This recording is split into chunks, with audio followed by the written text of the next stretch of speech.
Ketika Putin mengatakan akan meluncurkan nuklir sebagai deterrent factor atau faktor penggentar, sesaat setelah pernyataan itu, meluncurlah roket ke arah Jepang dari sisi timur semenanjung Korea dengan mengatakan uji coba yang dilakukan oleh Korea Utara. Padahal itulah deterrent factor atau kode keras, don't mess around with Russia, wahai Jepang. Kata-kata tersebut keluar lewat Korea Utara, dititip oleh Rusia.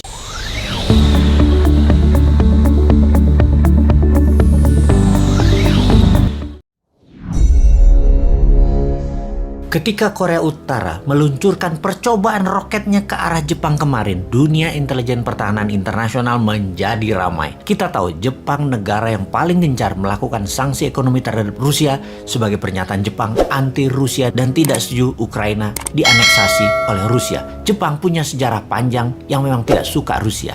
Dan kita tahu Korea Utara, pemerintahannya bisa berjalan panjang karena dua negara membuat Korea Utara ini sebagai benteng atas sekutu. Negara itu tadi adalah Rusia dan Tiongkok. Keduanya memelihara Korea Utara untuk menjadi seperti saat ini.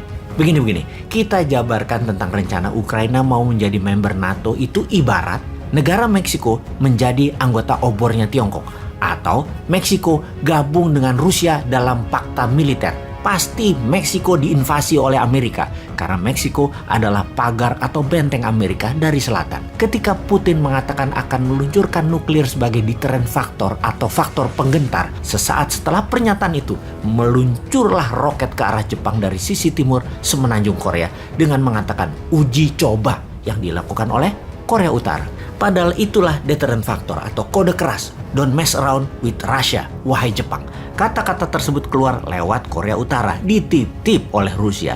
Semakin menarik ini perang Ukraina karena Rusia main dua kaki dengan cantik. Sisi Eropa Timur dan sisi semenanjung Korea.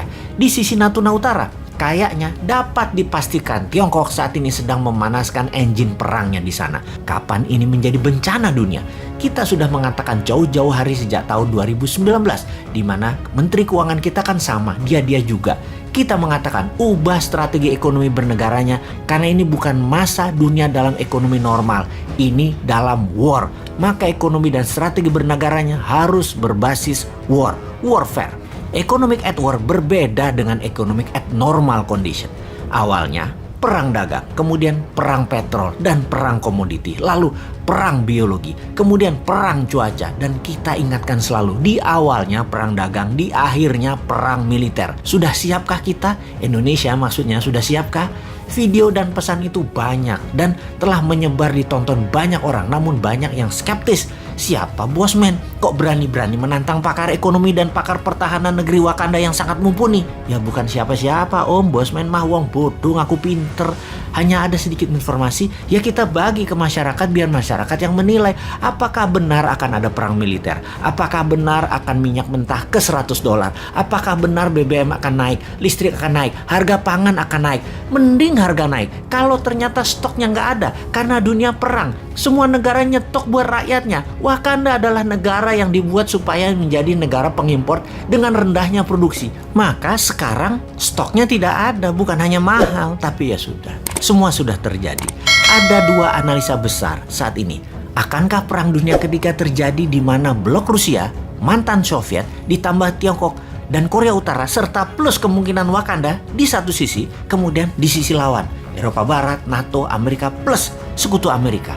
Analisa pertama, kalau Ukraina didiamkan, dibiarkan untuk Rusia oleh NATO dan oleh Amerika, dikasih ke Rusia Ukraina tersebut, dilanjutkan dengan perang diplomasi, maka selesai. Tidak ada perang dunia ketiga, selesai. Analisa kedua, Amerika, sekutu, NATO, dan Eropa Barat menyiapkan tentara di battleground atau perang darat dalam jumlah besar. Seperti di Normandy di tahun 1942 atau seperti di Saudi di tahun 1090-an akhir. Kemudian mencoba membebaskan Ukraina. Maka perang dunia ketiga bisa terjadi. Perang dunia ketiga akan terjadi karena ketika NATO CS membangun kekuatan di Eropa Timur atau di Eropa Barat untuk masuk ke Ukraina, maka di sisi timur, di Indo-Pasifik, Korea Utara bergerak nakal ke Jepang dan Korea Selatan, lalu Tiongkok pasti masuk ke Taiwan. Amerika CS terbelah konsentrasinya. Hal terburuk, di semua posisi Amerika dan sekutunya kalah. Maka dunia punya New World Order baru, yaitu Rusia dan Tiongkok yang berkuasa. Ini sebuah peluang game changing kalau Wakanda di bawah New Mind, karena pasti memilih membangun kekuatan nasional selagi mereka perang dengan printing money, kemudian membangun secepat kilat kekuatan nasional berbasis mineral, rempah, dan raja maritim kuasai Selat Nusantara.